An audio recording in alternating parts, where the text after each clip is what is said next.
Ledakan besar, suara dentuman keras, dan kehancuran yang mengerikan. Itulah kekuatan dari artileri atau yang biasa dijuluki sebagai King of Battle. Dan di antara semua sistem artileri yang pernah dibuat, ada artileri yang berukuran raksasa, mampu menembak sejauh hampir 50 km. Bahkan ada varian yang bisa membawa hulu ledak nuklir.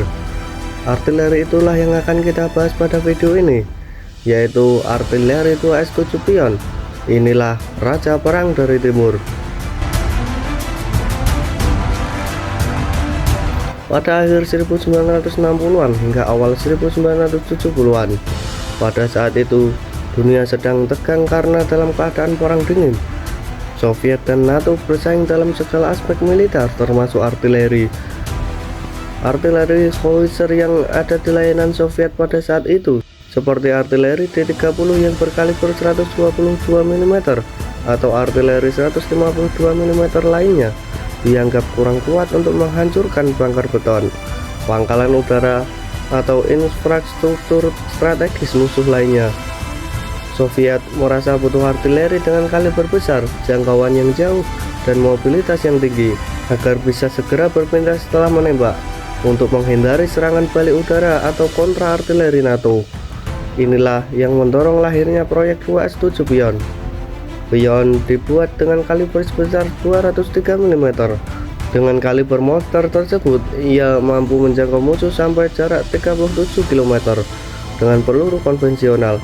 Bahkan ia sanggup mencapai jarak hingga 47 km jika menggunakan peluru berbantuan roket. Proyektil yang seberat 110 kg membuatnya dapat menghancurkan area yang luas, membombardir posisi musuh, atau menghancurkan infrastruktur penting lainnya. Tapi dengan proyektil yang begitu berat, laju tembakannya menjadi sangat rendah. Pion hanya mampu menembakkan 1 atau 2 peluru per menit.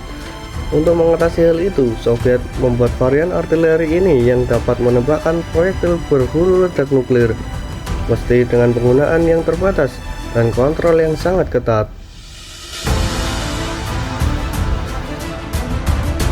2S7 Pion digerakkan oleh mesin diesel V461 bertenaga 840 horsepower. Mesin ini adalah mesin yang sama seperti yang digunakan pada tank T-72. Kecepatan maksimal Pion sekitar 50 km per jam dan bisa menempuh jarak hingga 500 km. Meski dengan berat 46 ton, Pion cukup mobile untuk berpindah posisi dengan cepat. Ia bisa ditempatkan di segala medan karena menggunakan roda tracker. Tapi Pion hanya dilapisi dengan baja tipis yang hanya cukup untuk menahan peluru berkaliber kecil. Namun itu tidak masalah baginya, karena ia tidak dirancang untuk bertempur di garis depan, sehingga kru harus bergerak cepat, menembak dari jauh lalu mundur. Strateginya adalah hit and run sebelum musuh menemukan lokasinya. Untuk menjawab perkembangan zaman, artileri ini terus di-upgrade. Versi modern 2S7 Pion disebut dengan 2S7M Malka, dengan banyak peningkatan seperti sistem komunikasi, sistem navigasi digital, kenyamanan kru, dan yang terbaru, ia dapat didukung koordinasi dengan drone dan sistem tembak yang modern.